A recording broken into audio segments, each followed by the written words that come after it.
Entonces, ustedes se pueden pensar, son como bolsitas, como un globo que infla y se desinfla, se desinfla, se infla, se desinfla.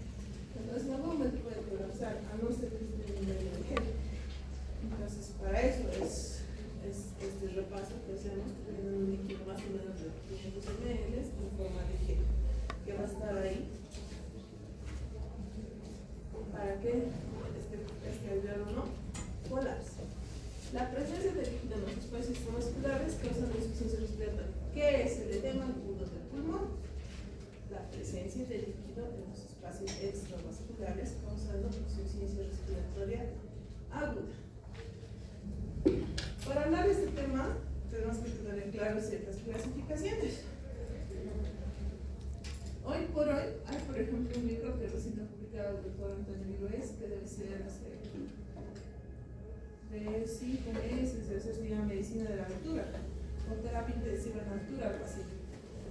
Ya son libros que nos trabajan aquí en Bolivia, en el Alto, lo trabajan en Perú, uno, Cuyaca, esos lugares que están así en la altitud, y caminos colombianos tienen sus ciudades en altitud. Entonces, ya hay libros que se han desarrollado sobre todo en LATA para que nosotros entendamos mucho mejor lo que es la altura. Ellos han dividido, hay esta división que se llama de la altitud, ¿no? Metros sobre el nivel del mar, baja altitud menos de 1500, altitud moderada 1500, por ejemplo aquí está Cochabamba, ¿no? Ya altitud alta, 2500 a 3500, y muy alta altitud, ya estamos nosotros. Por eso ese libro se llama Medicina a muy alta altitud. Así que, ¿por qué? Porque ya estamos aquí. La Paz está más o menos en 3595, 3495 más o menos, pero el Ardo ya está en 4200 más o menos. Entonces ya es muy alta altitud. ¿Por qué ya viene esta clasificación? Porque ya hay hipoxia significativa, policitemia progresiva o eritrocitosis, hiperventilación frecuente. Aquí se van a desarrollar ciertas situaciones como el edema agudo del pulmón. En inglés se llama high altitude edema, por eso se dice así, y también está high altitude cerebral edema, que es el edema cerebral de altura. Son temas bien bonitos, existen en la terapia demostrativa, edema cerebral de altura y edema pulmonar de altura. Es relativamente frecuente. Y la altitud extrema arriba de 5500, ¿no? Donde ya son pacientes que sí hacen operaciones. Entonces, ¿qué es el edema agudo del pulmón de altura? Va a ser aquel edema del pulmón que se va a presentar arriba de los 2700 metros sobre el nivel del mar.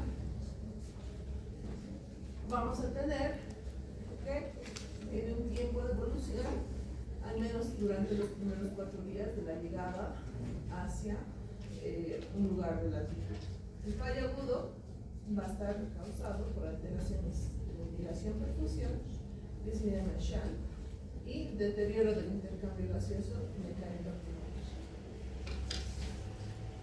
Recordemos, no sé qué libro leen ustedes de fisiología respiratoria, pero deberían, si no leen el West, por lo menos Cristancho deberían leer. Es un libro muy bonito de fisiología respiratoria, donde vamos a ver las famosas zonas de West. West es un autor que tiene su libro de fisiología pulmonar y nos dice que va a haber zonas, ¿no?, de ventilación, donde arriba va a ser la zona número 1, donde los alveolos van a ser pequeños, con un flujo mínimo, ¿no? Que va a haber una alta relación ventilación-perfusión. ¿Qué significa ventilación-perfusión? Perfusión es que va a haber sangre, van a estar los capilares pulmonares ahí. Pero si los alveolos son pequeños, no van a dar el suficiente oxígeno. El oxígeno entra a a través de la vía aérea superior, va a llegar a tráquea, bronquios, bronquios principales, bronquios intermedios y al final los bronquiolos y finalmente los alveolos. Ese es el viaje que hace. Y eso tiene que llegar a los vasos sanguíneos para hacer la difusión, ¿no? Entonces va a llegar, pero si los alveolos son pequeños, ¿no? Va a ser un lugar donde va a haber muy probablemente buena presión alveolar, pero un poquito va a disminuir aquí lo que es los capilares, ¿no? Entonces es una zona 1 donde va a estar alta ventilación y perfusión, ambas cosas van a estar buenas. En la zona número 2 va a haber alveolos con flujo de sangre capilares que se van a abrir durante la sístole. Aquí la perfusión va a variar, ya no va a ser tan buena como la zona número 1, sino que va a depender mucho de la interacción corazón-pulmón. Aquí sabemos que va a estar anatómicamente el corazón y que va a haber como que juego de presiones entre la sístole y la diástole, y mientras haya ese latido cardíaco va a alterar el flujo sanguíneo. Entonces aquí va a haber buena ventilación, buenos alveolos, pero la perfusión va a ser intermitente porque va a depender del latido cardíaco. Entonces va a ser una ventilación perfusión óptima, pero con un flujo pulsátil intermedio, que va a ser la zona número 2. Y en la base, que va a ser la zona número 3, nos va a decir que hay alveolos con abundante sangre, pero lo que no va a llegar bien es el oxígeno, porque el oxígeno va a llegar el oxígeno, va a circular y va a llegar bien arriba, más o menos va a llegar a la zona media, y a la zona 3 va a depender mucho incluso de cómo está el paciente, si está echado, si está sentado.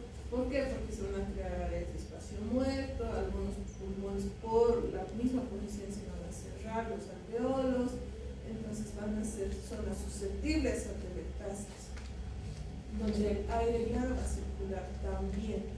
Entonces va a ser una zona bien perfundida, pero poco ventilada.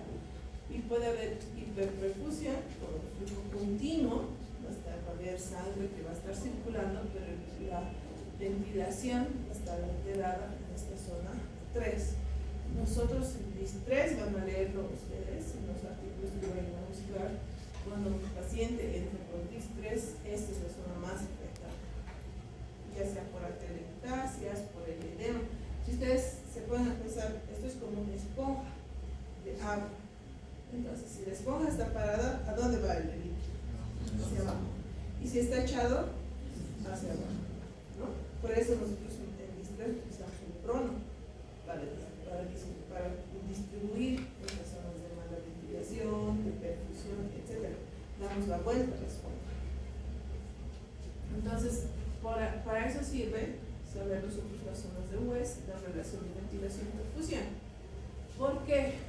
Porque una vez que tengamos claro la ventilación y la perfusión de las diferentes zonas, nosotros vamos a saber que hay ciertos mecanismos fisiopatológicos que nos van a crear insuficiencia respiratoria. Habíamos dicho la definición, eso es la acumulación de líquido que causa insuficiencia respiratoria.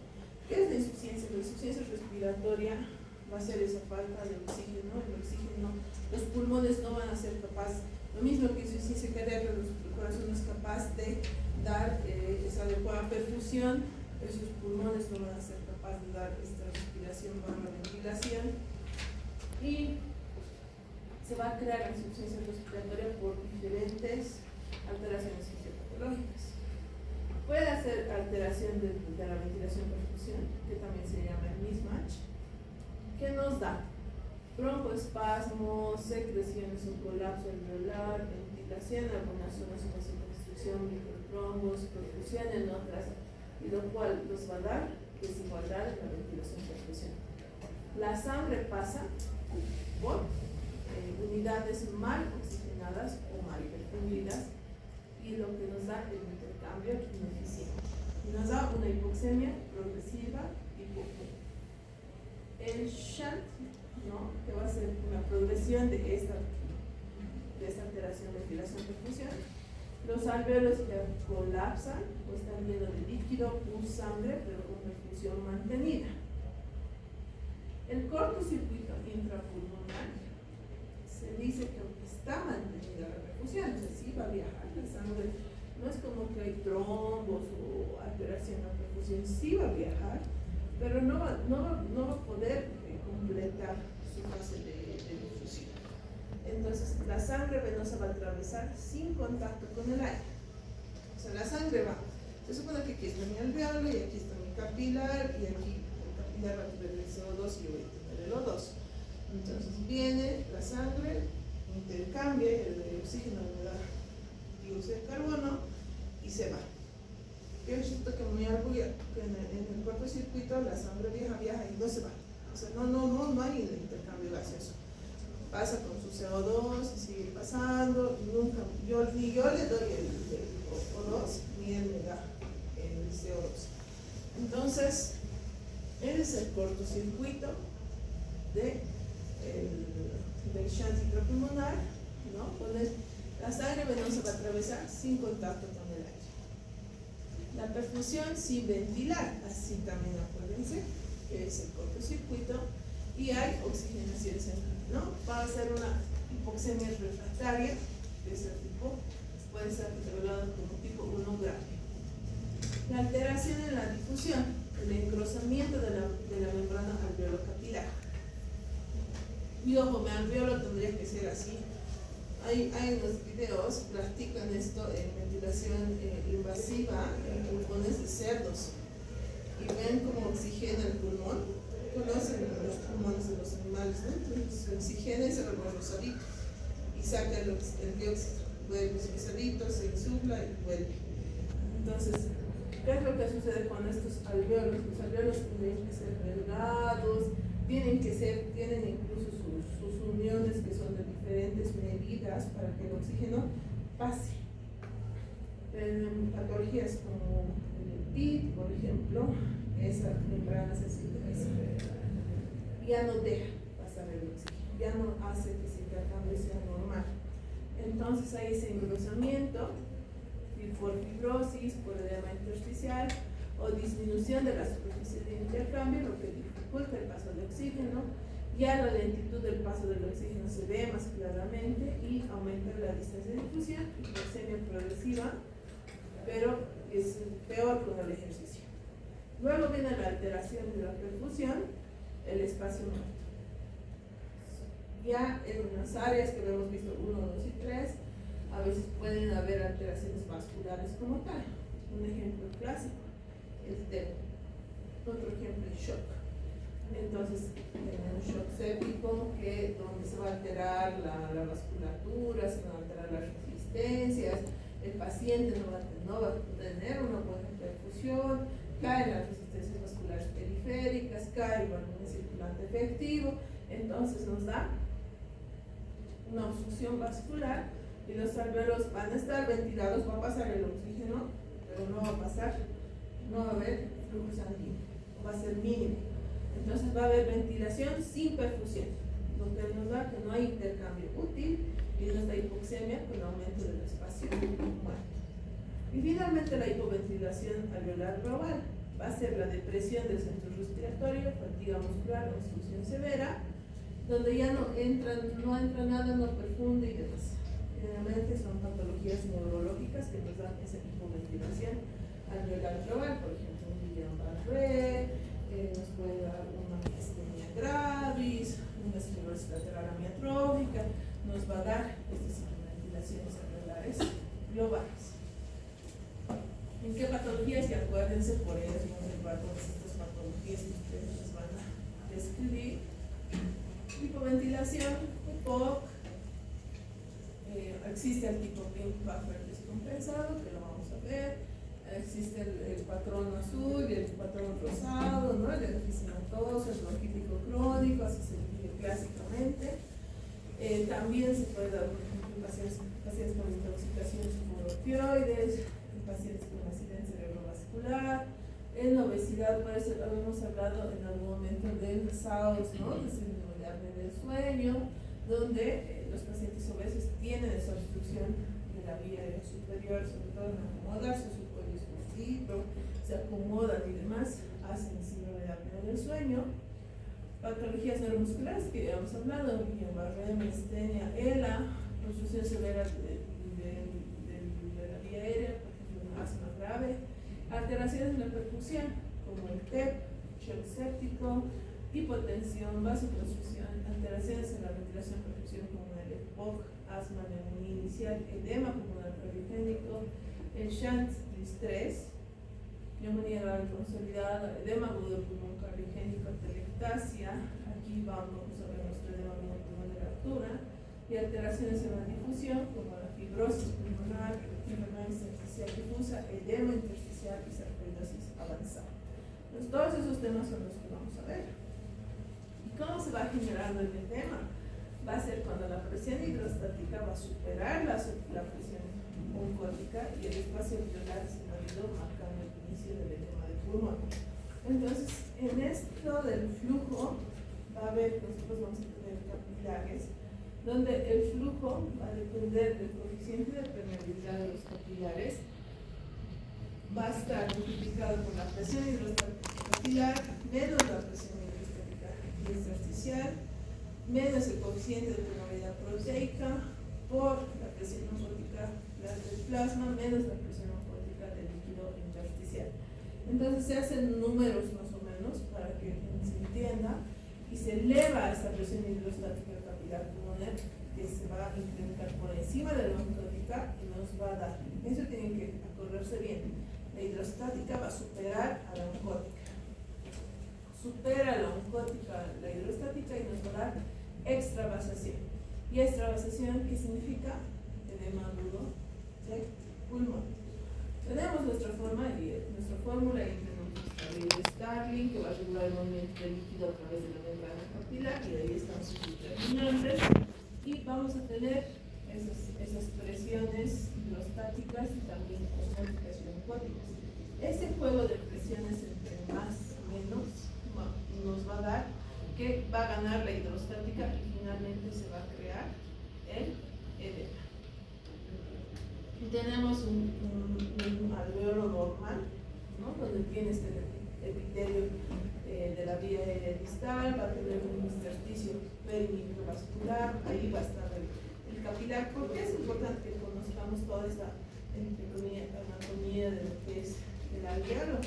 Porque cuando se afecta cualquiera de estos, ya sea el intersticio microvascular, se altera el flujo en los capilares, se van a alterar las células endoteliales con sus uniones, se va a alterar esta barrera endotelial, se altera la presión hidrostática, se altera esta presión de filtración, ya las células epiteliales nemófilos tipo 1 y tipo 2 se afectan, ya no se produce surfactante. Entonces, todo esto se va a alterar, nos va a dar como consecuencia el edema agudo del pulmón. El edema agudo del pulmón puede ser cardiogénico, que lo hemos visto en el caso de insuficiencia cardíaca. ¿Qué es lo que sucede? Que a ver, este líquido, en ambos casos se va a aumentar, el líquido microvascular, va a haber líquido de edema pobre en proteínas, ojo aquí, es una de sus diferencias con el no cardiogénico. La barrera epitelial va a estar intacta, no así en el otro caso. El transporte de sodio, cloro y agua va a estar funcionando bien, en cambio en el otro no. La inundación del alveolo va a ser por un flujo masivo de este líquido.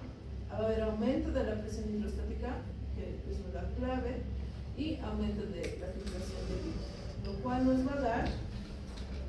¿Ha salido bien? Sí.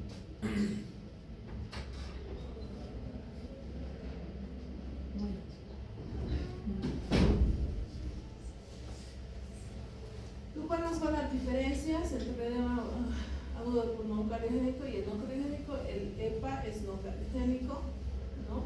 Tenemos que sí se van a alterar la barrera, sí va a haber ese flujo, sí va a haber ese transporte, se va a alterar de los iones, van a estar aquí influidos también por las vías de inflamación que ya conocemos, los que van a estar latidos por macrófagos, por neutrófilos, va a haber un aumento rico en proteínas, en edema, y con la lesión del epitelio, el edema va a ser mucho más potente, por así decirlo. ¿Cuál va a ser la diferencia entre edema por pulmón no cardiogénico? Porque el cardiogénico, como que lo tenemos claro, el no cardiogénico, ¿qué otras cosas vamos a aumentar aparte de este edema rico en proteínas, alteración de los canales de sodio, ruptura del endotelio, etcétera? Resulta que aquí, en la altura, vamos a hablar de los 1700 metros sobre el nivel del mar, vamos a tener esta hipoxia hipoválida. Ya habíamos dicho que no se trata de que no haya el oxígeno, sino que la presión barométrica disminuye drásticamente, de 790 a 485. No me acuerdo cuánto es el dato a nivel del alto, pero tendría que ser mucho menos, de 495, que está descrito ya en La Paz, ¿no? Entonces, hay esa hipoxia hipovárica por eso, porque la presión barométrica también se altera y nos da disminución del oxígeno ambiental en la altura, que va a ser nuestro punto de inicio. Luego, esta hipoxia no es inocua. El cerebro, los receptores van a sensar y van a decir: de momento está habiendo menos oxígeno, ¿qué está sucediendo? Entonces, va a tratar de compensar todo lo que va a suceder. Entonces, una de las primeras compensaciones va a ser la vasoconstricción pulmonar clásica, que aumenta la resistencia vascular pulmonar.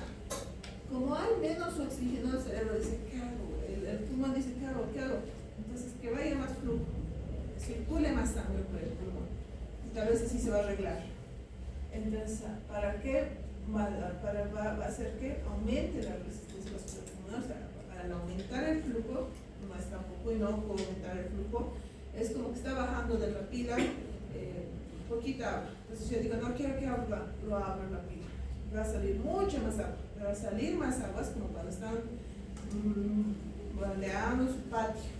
Pues estaba con la manguera, estaba poquito, pero lo abro y empieza a salir más agua, pero aumenta la resistencia. Ustedes sienten con la manguera cómo está pasando más agua, y al pasar más agua están aumentando la resistencia de esa manguera, y esa manguera es la arteria pulmonar.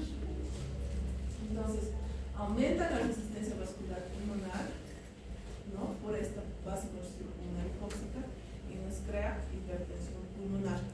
Muchos de nosotros, digo de nosotros, yo no sé, tenemos o vamos a tener hipertensión pulmonar, o sea, hipertensión arterial pulmonar, porque vivimos en altura. ¿De qué depende? En teoría hay pacientes que son susceptibles, lo mismo que en la sepsis. Si digamos los dos se enferman de un absceso odontogénico, los dos tienen una edad similar, peso similar, hasta pueden ser gemelos. ¿Por qué un gemelo 1 y un gemelo 2, él le da una sepsis brutal y a él no? Habíamos hablado de factores epigenéticos, genéticos, predisposiciones. ¿Qué tal él tiene alteraciones en el receptor 4? Eso luego va a ser una sepsis fatal, y él no. Entonces, cada uno tiene una idiosincrasia, una forma de responder a la enfermedad. Entonces, asimismo, en los individuos en general aquí de La Paz, nosotros en nuestro curso, va a haber susceptibles a hacer hipertensión, a hacer edema agudo pulmonar natural, y otros que no. Y algunos que sí van a hacer hipertensión arterial pulmonar y otros que no, por estos factores que ya hemos dicho. Entonces, hipertensión pulmonar va a ser parte del mecanismo, una respuesta exagerada individual, una vasoconstricción heterogénea. Se habla de que muchos tienen alteraciones en los ENAC, ¿no? Ya hemos hablado de los ENAC. Se dice que hay alteraciones, sus endotelinas 1 son mucho más fuertes, provocan vasoconstricciones mucho más fuertes, por eso hacen hipertensión, etc. Y también tienen alteraciones a nivel capilar. Entonces, esa respuesta exagerada individual de cada individuo. Porque si se dan cuenta, yo cuando voy al periférico amarillo veo 100 gringuitos, digamos, ¿no? pero resulta que uno de ellos sí llega, digamos, a hacer edema por el pulmón. No todos los extranjeros se van a adaptar igual. Entonces va a depender de esa susceptibilidad individual a hacer edema agudo del pulmón. Aumenta la presión microvascular. Este del stress firing es bien bonito. Vamos a ver en la siguiente diapositiva, que nos da fuga de líquido. La disfunción endotelial. En los pacientes susceptibles a EPA hay disminución de la oxígeno nítrico y aumento de la permeabilidad, lo que nos da el edema no cardiogénico. La ruptura del alveolo capilar, vasos pequeños y eritrocitos, y finalmente la alteración del intercambio gaseoso, que es el shunt, que nos da hipoxemia severa. Entonces, ¿qué es el stress failure? Es la ruptura funcional de la barrera alveolo-capilar. Cuando el capilar pulmonar se expone a presiones excesivas sin necesidad de un proceso inflamatorio previo. Vamos a estresarlo, vamos a exagerar el estrés capilar, lo que habíamos dicho. Detecta el cuerpo menos oxígeno, la respuesta va a ser más flujo. Y al hacer ese más flujo, no solo va a llegar ese flujo a la arteria pulmonar, también va a llegar a nuestra microvasculatura pulmonar. Y nos va a dar que se puede romper sin tener un proceso inflamatorio crónico. Dice que este stress failure va a haber un daño capilar para trabajar. Los capilares pulmonares trabajan a baja presión, pero cuando se sobrecargan, se distienden y aumenta su tensión mecánica, lo que lleva a aumento de la permeabilidad o incluso a microrupturas, y lo que nos va a dar como consecuencia fuga de líquidos, proteínas, eritrocitos y generando edema alveolar no cardiogénico y alteración del intercambio gaseoso con hipoxemia, que es el efecto Shank. Entonces, aquí, como que el meollo del asunto del edema agudo pulmonar es el stress failure por presión mecánica, y nos da, por ejemplo, ¿qué es lo que sucede cuando llegan los extranjeros aquí? Tienen que decirle que descanse, que no corran, que no caminen 2, 3, 4 días, que tienen que descansar y aclimatarse. Si llega el extranjero y ya le mete su descenso, ¿no? Sus maratones, ya listo, ¿no? Pacientes sí ingresan a la UTI con este tipo de patologías. El distrés, en cambio, es inflamación más daño endotelial y el edema cardiogénico, aumento de la presión hidrostática global. Entonces, tenemos un detonante que va a ser el hipóxico, la fracción, que es la vasoconstricción hipóxica, la hipertensión pulmonar, la fractura, que es el stress failure, la falla endotelial, el colapso y el shunt más hipoxemia. En cuanto a cómo se va a representar a los diferentes otros sistemas, vamos a tener que a nivel respiratorio y hipoxemia severa más edema, los de insuficiencia respiratoria aguda. En el sistema cardiovascular va a haber aumento de la presión pulmonar, nos aumenta el riesgo de fallo del ventrículo derecho. El neurológico nos puede dar el mal de altura o el edema cerebral agudo. Hemodinámico, vasoconstricción sistémica, inestabilidad circulatoria, disminución crítica de la presencia de oxígeno, necesidad de oxígeno y alteración en la ventilación perfusión más shunt. Y esto es lo mismo, nos puede dar sus diferentes repercusiones o impactos sistémicos en los diferentes sistemas. ¿Qué otras cosas van a activar? Existen estos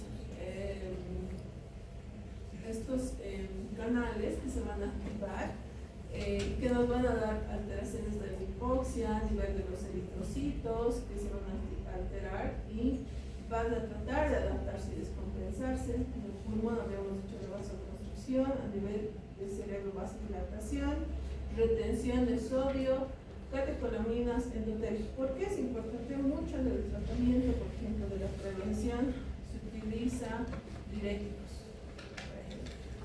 Se va a utilizar para esta vasoconstricción vasodilatadores. Entonces, para esta hipoxia, ventilación mecánica. Entonces, en base a esto, nosotros vamos a poder dar una terapéutica. Esa es la vamos a saber qué vías están alteradas y en base a eso vamos a poder dar un tratamiento. Entonces, hipoxia, vasoconstricción pulmonar, hipertensión pulmonar, fuga capilar o estrés pylori, edema pulmonar, ¿no? Cardiogénico. ¿Qué otras cosas están alteradas? Que ya las hemos mencionado, pero vale la pena repetir. Fallas en la síntesis de óxido nítrico, que está sintetizado por la arginina, va a fallar en la vasoconstricción por este desfase. La endotelina 1 va a haber un exceso de endotelina en sus pacientes, sobre expresión, promueve vasoconstricción severa y disfunción endotelial. El simpático también influye en la fisiopatología por hiperactividad, van a inducir mayor vasoconstricción y dilatación alveolar. Y finalmente nuestros canales de sodio, los CENAC, ¿no?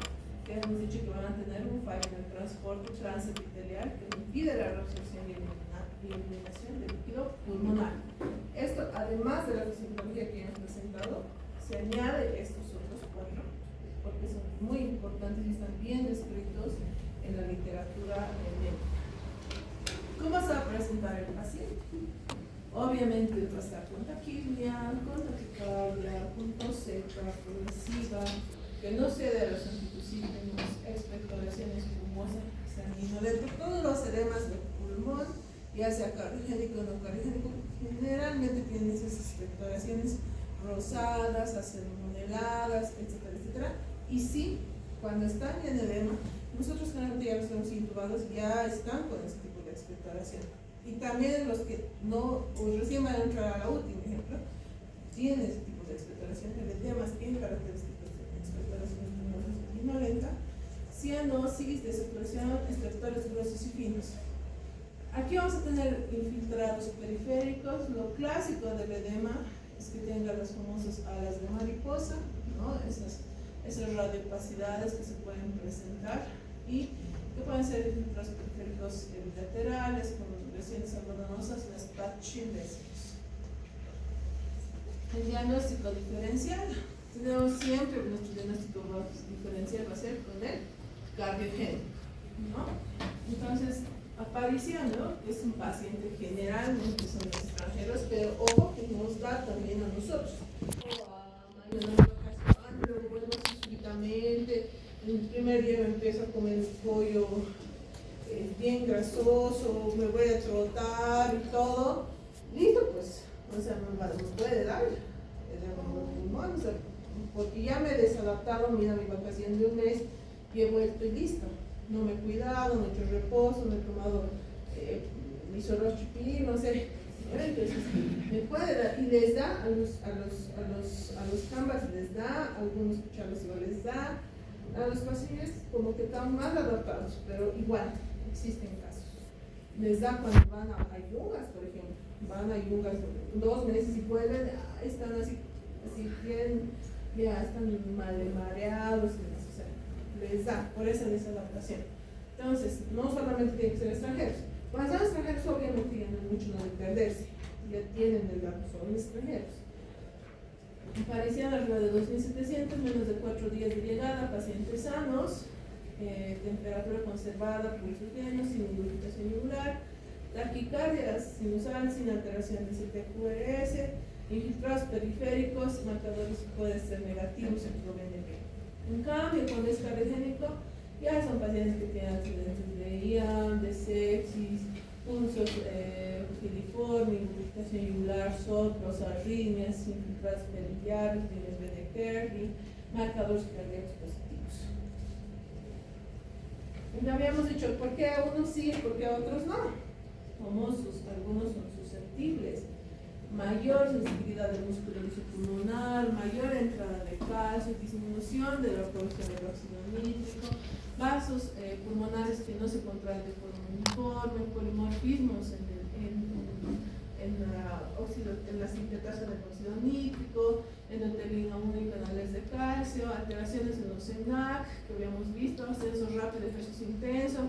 Por ejemplo, cuando no sé si han visto las cholitas escaladoras, ¿no? Cuando van, están en Netflix y van ascendiendo, pero en cada estación tienen una súper ¿cómo se llama? Una superestación donde tienen sus médicos, donde les monitorizan, así. No es así subir por así. Yo no sé, yo no escalo, pero supongo que si voy al Everest debe haber las estaciones donde tienen que pasar, digamos, 500 metros y te tienen que monitorizar y demás. En algún momento ya te deben decir, ah, no, ya le está dando ya chao que baje, ¿no? Entonces, es así que debería ser, el ascenso no debería ser rápido, deberían aclimatarse y demás. El antecedente también es importante. Si yo he hecho una vez dado de pulmón y por loca vuelvo a hacer eso, me puede volver a dar, eso es un antecedente importante. El tratamiento va a depender de cuán grave es el cuadro del nódulo del pulmón. Si es un cuadro crítico, donde el paciente está insuficiente respiratorio, ¿no ve? El tratamiento es el descenso inmediato. Resulta que no siempre puede ser así. Yo me acuerdo que teníamos un paciente chileno que era de Valparaíso, pero era bien gordito. Y se había llegado y se había ido a fumar su marihuana, se había ido a tomar 2 días, así. Y ha llegado al hospital hecho flemas, desaturado, así. Tratamos de intubar, ha estado con nosotros. Y no podíamos transportarlo porque no, o sea, estaba con ventilación y demás. Entonces, su familia tiene que contratar un avión UTI y luego un parte del equipo lo hemos llevado a Chile, ¿no? Entonces, no siempre se puede hacer el descenso. Obviamente, si estás en el pico del Sahara, podrás bajar, ¿no? Pero de ahí de que estás, digamos, de La Paz a Valparaíso, no es algo muy fácil, ¿no? Entonces, sí puede ser el descenso inmediato, siempre que sea posible, para disminuir el tox y demás. Tratamiento más efectivo. Este es el estándar, por eso está ahí con la estrellita. Oxígeno suplementario si se da para las que saturan arriba. Ay, mejor podemos ir a las Olimpiadas, igual les saturaban, ¿no? Los jugadores, los cambitos y demás, y les poníamos el oxigenito y ya mejoraban y demás. Puede haber ese tipo de cosas. Nosotros, en el agudo pulmón está controvertido si utilizamos ventilación no invasiva con CPAP, ¿no? Que podría ser una evidencia moderada, pero la mayoría de los pacientes ya son para intubación, que sería el tratamiento estándar. Sedanifedipino, ¿no? Que habíamos hablado, ¿no? De los vasodilatadores. Si no hay oxígeno suficiente para disminuir esa vasoconstricción pulmonar y disminuir esa hipertensión arterial pulmonar. El sildenafil altanadofilo, que son inhibidores de fosfoliesterasa 5, ¿no? El tratamiento, esto no es solo una píldora azul, ¿no? O sea, este es un inhibidor de la fosfoliesterasa 5 que se utiliza para la hipertensión arterial pulmonar. Ese es su uso, no para los viejitos usado verde, ¿no? Entonces, ese es el tratamiento para esto. La posición semisentada y el reposo, ¿no? Que se da. Si es de moderado, que obviamente no incluye la UTI, ya podemos dar oxígeno. El tratamiento efectivo va a ser el descenso, pero no siempre es posible. También se puede dar filipinas, sildenafil, y también está muy en boga lo que son las cámaras hiperbáricas. Existen, pasa un montón de cámaras hiperbáricas y demás que se pueden utilizar.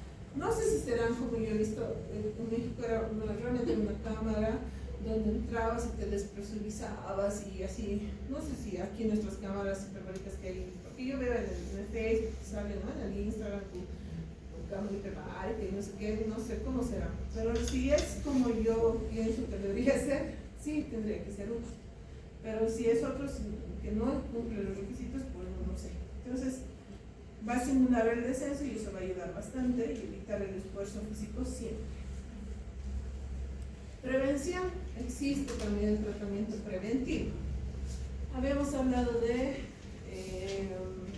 ascenso gradual, lo que habíamos hablado, que es lo más efectivo, la acetazolamida también, el ivermectina profiláctico, la dexametasona en algunos casos seleccionados, evitar el ejercicio inicial y evitar el frío extremo. Entonces, el agudo pulmonar altura es un proceso multifactorial que va a estar desencadenado por la hipoxicovárica, en el cual el endotelio de circulación va a desempeñar un papel central mediante la vasoconstricción hipóxica exagerada que va a condicionar la hipertensión arterial pulmonar. Este fenómeno se va a asociar a un desequilibrio de mediadores vasoactivos, disminución del ácido nítrico y aumento de la endotelina, lo que va a favorecer el incremento de la resistencia pulmonar. A ello se va a sumar la activación simpática incrementada que va a potenciar esa vasoconstricción y la respuesta hemodinámica al estrés hipóxico. También el aumento desproporcionado de la presión capilar entre los pores pulmonares no protegidos conduce al fenómeno de stress failure y de la barrera alveolar con aumento de la permeabilidad y fuga de líquido y proteínas en el espacio alveolar, generando edema no cavidad. Además, se disfunciona el transporte transarterial del sodio, lo que reduce la capacidad de dispersión del líquido alveolar, agravando la congestión. En conjunto, estos mecanismos se explican la alteración del intercambio gaseoso, con predominio de shunt pulmonar, hipoxemia severa y progresión clínica del edema al pulmón de la altura, como se describe en la evidencia de fisiopatología